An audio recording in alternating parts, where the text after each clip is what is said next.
Buongiorno, benvenuti alla nostra rassegna stampa in diretta su Telecolor. Vediamo quali sono i principali fatti oggi sui quotidiani. In primo piano c'è ancora la guerra in Iran dopo il discorso di Donald Trump che ha detto ridurremo l'Iran, lo riporteremo all'età della pietra. Tra l'altro lui ha annunciato che la guerra durerà ancora 2-3 settimane, appunto secondo i suoi pensieri. E poi si parla dello stretto di Hormuz, il tentativo da parte di 40 paesi di fare ripartire il transito delle merci. Ci sono decine e decine di navi bloccate e ancora il terremoto che ha travolto il calcio italiano dopo l'ennesima mancata qualificazione dell'Italia ai mondiali. Si dimette il presidente della FIGC Gravina, si dimette anche Buffon, adesso si attendono le dimissioni da parte di Gattuso e si cerca di capire appunto chi sostituirà appunto questi tre. E poi si parla anche di maltempo, il maltempo che sta colpendo il sud Italia. Ci sono stati dei gravi danni in alcune regioni italiane. Poi un altro caso che troviamo su tutte le prime pagine, il caso che vede protagonista il ministro Piantedosi, finito al centro della cronaca per le parole di una giornalista, Claudia Conte, che un po' come fece Maria Rosaria Boccia, insomma ha detto ho una relazione con il ministro ed è nato un caso che naturalmente è diventato anche un caso politico. Allora andiamo a vedere intanto la prima pagina del Corriere della Sera. Vediamo appunto in alto Trump, riporto l'Iran all'età della pietra, queste le parole appunto del presidente degli Stati Uniti. Intanto un razzo ha colpito la base italiana UNIFIL in Libano. E sempre a proposito di Trump, per il caso Epstein, il tycoon licenzia Pam Bondi, il ministro della giustizia della Casa Bianca, appunto per come avrebbe mal gestito, ecco, secondo Trump, il caso Epstein che lo vede coinvolto. Ancora vediamo il terremoto nel calcio italiano, Gravina lascia via anche Buffon, attesa per Gattuso. Che cosa succede adesso? La svolta dopo il flop mondiale, il pressing del governo per la federazione. Si voterà il 22 giugno e si fa il nome di Giovanni Malagò, che potrebbe prendere il posto appunto di Gravina. Ancora vediamo, dicevamo, il maltempo, danni in Molise, Abruzzo, Puglia. Auto coinvolta nel crollo di questo ponte sul fiume Trigno, lo vediamo in questa foto, crollato per il maltempo ieri mattina sulla statale Adriatica 16 tra Molise e Abruzzo. Frane, cede un ponte, turisti salvati in hotel, sepolto sotto la neve. È caduta la pioggia di 6 mesi, parla Ciciliano e annuncia il capo della protezione civile che annuncia le misure per Pasqua. E poi dicevamo il caso Piantedosi, tutti i contatti della giornalista.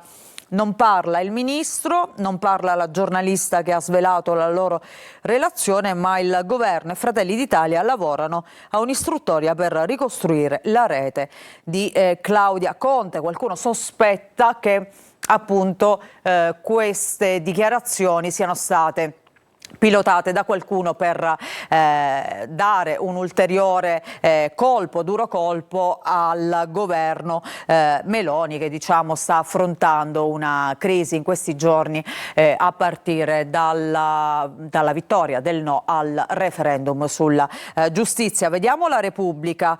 Intanto calcio, la resa di Gravina, anche Buffon si dimette. E poi razzo sulla base italiana, colpito in Libano il quartier generale di UNIFIL, il governo avvia subito nuove regole di ingaggio, accordo di 40 paesi su Hormuz, ma l'Iran vuole i pedaggi e la guerra dimezza la nostra crescita. E poi Trump che licenzia appunto la sua ministra Bondi, paga il ciclone Epstein. Ancora scontro su Piantedosi, il ministro nessun favore. E nel taglio basso vediamo invece il centro-sud piegato dal maltempo, un disperso in auto, più o meno come possiamo vedere le notizie oggi sulle prime pagine sono queste. La Stampa, Europa incubo austerity. Trump minaccia ancora l'Iran, li riporta all'età della pietra, conflitto finito in 3 settimane, telefonata tra Starmer e Meloni, carburanti, rischio razionamenti, il governo taglia le stime sul PIL, altri 500 milioni per le accise. Oggi il Consiglio dei Ministri allungherà appunto il periodo del taglio delle accise per cercare di fronteggiare questa emergenza causata dalla guerra e naturalmente fronteggiare questi rincari. Vediamo il ritorno alla Luna. È partita la missione per l'orbita lunare degli astronauti che hanno lasciato il centro spaziale Kennedy a Cape Canaveral e hanno avviato appunto questa missione verso l'orbita lunare. Dopo 53 anni, nuova missione nello spazio che porterà allo sbarco sulla Luna nel 2028. Caso Claudia Conte, leggiamo l'opposizione, Piantedosi ci dica che non è ricattato. La linea di Giorgia Meloni resta quella fissata mercoledì pomeriggio dopo il faccia a faccia a Palazzo Chigi. Piantedosi resta al suo posto, ma di questo caso si occupano oggi tanti quotidiani. Il Fatto Quotidiano, per esempio, cerca di ricostruire chi è questa donna, la donna del Viminale viene definita, dallo yacht del truffatore al Ministero dell'Interno, la resistibile ascesa in 5 anni di Claudia Conte. Il politologo Tarchi dice il ministro è stato inopportuno, i sospetti di favoritismi sono inevitabili. E poi nel piccolo comune in Ciociaria, da cui appunto proviene questa giornalista, i suoi compaesani hanno detto portò qui Vannacci, diceva di conoscere Crosetto. In questi ultimi anni appunto Claudia Conte frequentava molti esponenti politici, ministri e quant'altro. Vediamo anche il Secolo XIX. Il caso Piantedosi agita il governo, l'opposizione deve chiarire, chiesto l'elenco degli incarichi a Claudia Conte. Il ministro però dice mai favoritismi. E poi c'è la fiducia di Meloni appunto che blinda il suo ministro dell'Interno. Il Riformista pubblica le foto di tutti i Conte del momento. Claudia Conte appunto finita al centro di questa storia tra il gossip, la cronaca e la politica. Sembra già una storia già vissuta, già vista con l'ex ministro della cultura San Giuliano e Maria Rosaria Boccia. E allora leggiamo: i Conte tornano, un caso Boccia al cubo, dietro Claudia c'è una regia per colpire Meloni, si chiede il Riformista. Giuseppe Di Lotta e di Ristorante si ripropone come leader antigoverno, come leader che dovrebbe guidare appunto il campo largo, il campo progressista. E poi Antonio che ritorna sulla panchina della nazionale. Chi si rivede, il nome di Antonio Conte è uno dei papabili per sostituire Gattuso dopo questo flop mondiale. Vediamo l'Unità, la CPI, la Corte Penale Internazionale accusa, la Corte dell'Aia accusa l'Italia per la fuga di Al-Masri, ma no, da noi fa scandalo solo l'amante di Piantedosi, scrive l'Unità. E poi vediamo Libero. Il PD non ceda a Conte a proposito appunto delle primarie del campo largo e la scelta del leader che dovrebbe appunto guidare l'opposizione. La Dem lì a Quartapelle al Libero, significativo che l'ex premier abbia incontrato un inviato diretto di Trump e non l'ambasciatore, non possiamo dargli la leadership. Il caso Zampolli spacca il campo largo. E poi, a proposito della gossip del Viminale, i Dem presentano interrogazioni, i bacchettoni di sinistra contro il flirt di Piantedosi. Ci mancava solo la boccia contro l'amica del ministro. Così scrive Libero oggi, vediamo La Verità. La Meloni riparte dalle 3S. Sono soldi, sicurezza e salute, un patto di fine legislatura. Per uscire dall'angolo il governo deve mettere quattrini in tasca agli italiani, stringere accordi con i paesi da cui arriva l'immigrazione illegale ed eliminare le liste d'attesa, integrando sanità pubblica e privata e pagando di più i medici. E al diavolo il 3% caro a Bruxelles. E poi la maggioranza che difende Piantedosi. La Conte ha voluto rendere pubblico il rapporto perché si chiede anche la verità e non solo la verità, perché appunto sembra che ci sia una regia occulta dietro poi questa dichiarazione di questa donna che ospite di un podcast aveva chiesto proprio al suo intervistatore prima di iniziare di ricevere questa domanda e di poter rispondere. Quindi in effetti è stata l'intervistatore è stato indotto a fare questa domanda dalla stessa intervistata. La Nazione, vediamo un razzo sulla base italiana, Trump all'Iran avanti con i raid, e poi ci sono le parole del ragazzo che è stato arrestato e che stava pianificando una strage a Perugia. Non sono un terrorista, ha detto ai giudici, però pianificava una strage. La difesa dopo l'arresto. Ancora vediamo nel taglio basso, pioggia e gelo al centro-sud, crolla ponte in Molise, disperso il conducente di un'auto. E poi per la cronaca, madre e figlia avvelenate con la ricina, nessuna traccia invece sul marito e padre, ma l'autopsia slitta, risultati attesi a fine mese, disposti nuovi test. Andiamo avanti a vedere l'Osservatore Romano, oggi venerdì santo, in questa ora oscura della storia, rinnovare il sì a Cristo che porta la pace.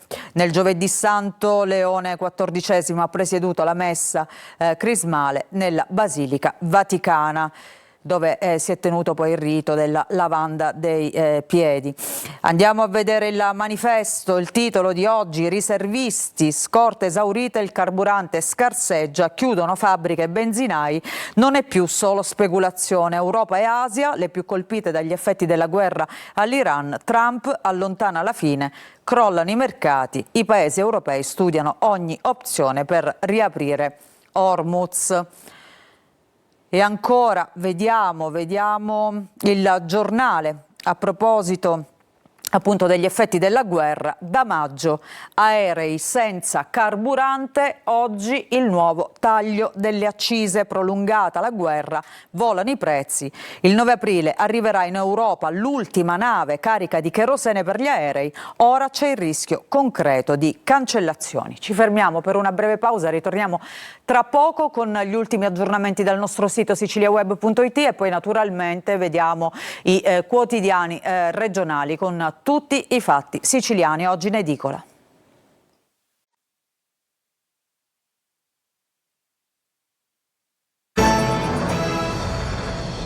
Seconda parte della nostra rassegna stampa, e allora ripartiamo dal nostro sito siciliaweb.it, vediamo tutti gli aggiornamenti. Intanto in apertura c'è il tentato femminicidio di Catania a Picanello, avvenuto ieri sera, accoltellata dall'ex a Picanello, operata al cuore e in gravissime condizioni, e caccia all'uomo che è fuggito a piedi. E poi vediamo un sequestro della Guardia di Finanza, pericolosi per la salute, sono stati sequestrati oltre 200.000 articoli pasquali. E ancora una violenza sessuale avvenuta a Palermo, si conoscono sui social e si incontrano, poi lui la violenta, la denuncia arriva da una studentessa americana che si trovava in vacanza appunto nel capoluogo siciliano. E poi vediamo ancora per la cronaca, assalto in banca a Mascalucia con la tecnica della marmotta, un assalto in banca fallito, ma c'è un arresto. Uno dei componenti della banda è stato fermato dai carabinieri. Allora ritorniamo invece alla lettura dei quotidiani di oggi e vediamo Repubblica Palermo che apre con ancora. Vediamo i progetti truffa e posti ai parenti, l'inchiesta che scuote l'Università appunto di Palermo. L'indagine della Procura Europea svela il sistema di favori e soldi attorno al professor Arizza, il ruolo chiave dell'imprenditore Fabrizio e il laboratorio scientifico di Lipari usato come set. Noi docenti e la lezione della studentessa di Padova, ancora vediamo nel taglio alto. E poi PD siciliano in udienza, il congresso dei veleni sarà deciso in tribunale. Il PD siciliano è ancora alle prese con la spaccatura sulle regole del congresso che l'anno scorso portò alla riconferma di Anthony Barbagallo. Il tribunale di Palermo ha fissato per il 27 ottobre l'udienza di comparizione sul ricorso presentato da 9 esponenti Dem contro il partito. Vediamo gli effetti della guerra sulla Pasqua siciliana. A Palermo il turismo tiene, mentre diciamo nella zona orientale dell'isola sono crollate le prenotazioni, soprattutto a Taormina. Per la cronaca, contatto su Tinder, poi l'incontro, una turista viene violentata e poi si torna a parlare del caso della famiglia nel bosco. Dietro questa comunità c'era un santone, Mark Koppicar, che è stato arrestato a Cefalù, la vita con scianti tra droghe e abiti neri, il racconto appunto di un'adepta.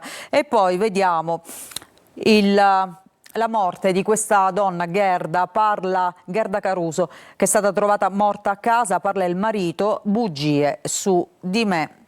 Sempre nel taglio basso per il calcio, l'intervista all'ex direttore sportivo del Palermo, Sabatini, le mie liti con Zamparini, su Inzaghi ho fatto un errore. Andiamo a vedere all'interno alcune notizie, alcuni approfondimenti che abbiamo visto in prima pagina. Allora partiamo proprio da questo, ormai siamo alla vigilia della Pasqua, vediamo quali sono gli effetti della guerra sul turismo nell'isola.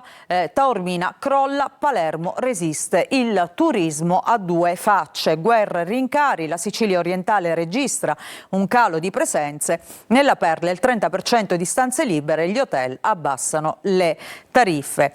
Asia e Oceania, i grandi assenti a causa di guerra e prezzi, a Siracusa il 15% di disdette, Federalberghi il capoluogo tiene bene. E poi l'aeroporto di Punta Raisi registra un traffico di 200.000 passeggeri, a Fontanarossa più 8%. Ancora andiamo a vedere sull'altra pagina, pagina 3, vacanze siciliane, in agriturismo vincono gli spostamenti brevi. L'Associazione di Strutture Extraalberghiere, siamo all'80% di prenotazioni, la riscoperta poi delle case di villeggiatura. E intanto, a proposito di vacanze pasquali, e soprattutto in Sicilia, ma non per i turisti ma per i fuorisede, ieri una protesta a Catania contro il caro voli, una speculazione appunto sui siciliani che vivono fuori. Andiamo a vedere anche questa notizia. Una notizia di cronaca, appunto la denuncia da parte di una studentessa americana che si trovava in vacanza a Palermo di una denuncia di violenza sessuale. L'appuntamento è una trappola, violentata studentessa americana. La 18enne era in vacanza in un B&B dell'Acquasanta, ha conosciuto l'aggressore su Tinder, un giovane sotto torchio in questura. Sarebbe stato identificato questo ragazzo che è stato appunto interrogato. E poi sempre sulla stessa pagina la morte di Gerda Caruso, morta il 25 marzo nella sua abitazione, la difesa del marito di Gherda: sul mio conto soltanto bugie, mai avrei immaginato che arrivassero a questo punto, che mi accusassero di un reato così grave, sono devastato dal dolore e dalla rabbia per questa accusa infame, figlia solo dei pessimi rapporti che ho con la famiglia di mia moglie. Queste le parole di Giuseppe Greco, che è indagato per omicidio preterintenzionale dalla procura di Palermo dopo la denuncia appunto dei suoceri che lo accusano di aver avvelenato la moglie. E poi sempre dalla prima pagina vediamo questa storia, questa testimonianza di una donna che ha vissuto 7 anni in una comunità del Santone, che è stato arrestato a Cefalù. Mark Coppicar, abiti neri e droghe, la vita con Shanti, così si faceva chiamare la palermitana Claudia Lauria. Per 7 anni appunto nella comunità di questo Santone pretendeva soldi e proprietà dalle tante donne che cambiava, così ne uscì. Vediamo la prima pagina della Gazzetta del Sud e intanto vediamo questa notizia: ex province, l'Ars ci riprova, più compensi ai presidenti. La prossima settimana il voto sulla norma che triplica le indennità appunto dei presidenti dei liberi consorzi. E poi Messina verso le elezioni, entro il 29 aprile liste e candidati, prime manovre sugli assessori, partiti e coalizioni iniziano a definire i nomi delle squadre, presto ci saranno gli annunci. E sempre a Messina c'è questa storia di Nonna Bianca, record di longevità, grande festa per Nonna Bianca che ha spento, pensate un po', ben 108 candeline, celebrato il compleanno della signora Maggi tra l'affetto dei suoi cari e tanti ricordi. E poi sempre a Messina la Pasqua, la tradizione di fede dei sepolcri, oggi la processione delle barette. Restiamo nel taglio basso, vediamo l'impresa mafiosa degli Ofria, decise 15 pesanti condanne, continuavano a controllarla nonostante la confisca, scusate. Poi andiamo avanti all'interno proprio della Gazzetta del Sud a vedere altre notizie. Si torna a parlare di questo terremoto che ha travolto il comune di Forza d'Agro, portando all'arresto, tra gli altri, del primo cittadino, una maxi inchiesta dove sono finite 67 persone, gli arresti per le false residenze, così aumentavano gli elettori. L'inchiesta della procura di Messina sfociata nei domiciliari per il sindaco appunto di Forza d'Agro, Bruno Miliadò, e per altri 3. C'era anche chi si era stabilito in albergo in prossimità delle votazioni del giugno 2024. Nel mirino degli inquirenti c'erano proprio le amministrative del 2024 che hanno visto poi l'elezione di Bruno Miliadò, una delle strutture ricettive al centro delle indagini dei carabinieri di Taormina, è risultata di proprietà del primo cittadino del centro ionico. Questo insomma emerge da questa inchiesta. Ancora andiamo a vedere questa notizia dalla prima pagina: liberi consorzi, triplicati gli stipendi ai presidenti. All'Ars torna all'ordine del giorno la norma che riconosce un'indennità a carico del bilancio dell'ente in misura pari a quella del sindaco del comune capoluogo, oltre 9.000 euro. Tra martedì e giovedì prossimo il dibattito e il voto dei deputati. Vediamo questa notizia anche sulla prima pagina del Giornale di Sicilia: ex province paga ai presidenti, all'Ars la legge per attribuire un compenso a chi guida i liberi consorzi. E poi vediamo anche la guerra all'interno del PD che finisce in tribunale, partito diviso, c'è un ricorso contro l'elezione di Barbagallo, Roma prova a mediare. Anche qui vediamo in prima pagina la vicenda di questa turista americana che ha denunciato: sono stata violentata, era in una casa vacanze a Palermo, il presunto responsabile in questura è stato interrogato. La prima pagina della Sicilia invece Vediamo per la cronaca: a Catania lite in strada, accoltellata dall'ex marito, adesso è grave, tentato femminicidio a Catania, una donna è stata ricoverata in gravi condizioni dopo essere stata accoltellata dall'ex, poi fuggito. E poi vediamo ancora un'altra notizia. Dopo Niscemi, frana a Sutera, già 6 famiglie lasciano la casa, Nisseno fragile. E allora andiamo a vedere all'interno questi due approfondimenti.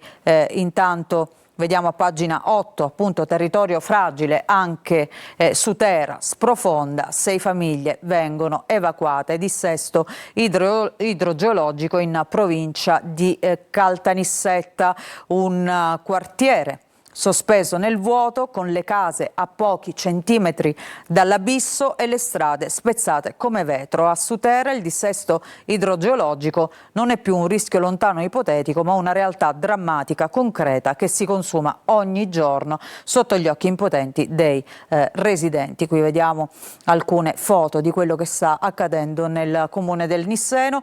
E poi vediamo appunto questa notizia di cronaca che arriva da Catania, dal quartiere Picanello. Ieri sera un uomo ha accoltellato l'ex moglie 3 volte e fugge. Ora è caccia all'uomo. Leggiamo: tentato femminicidio, la donna ricoverata in gravi condizioni. Da circa un mese i due si erano separati e pare che lui non avesse accettato la fine appunto di questa relazione. Ci fermiamo qui, grazie per averci seguito, vi ricordo che la rassegna stampa ritorna domani mattina. A tutti voi una buona giornata.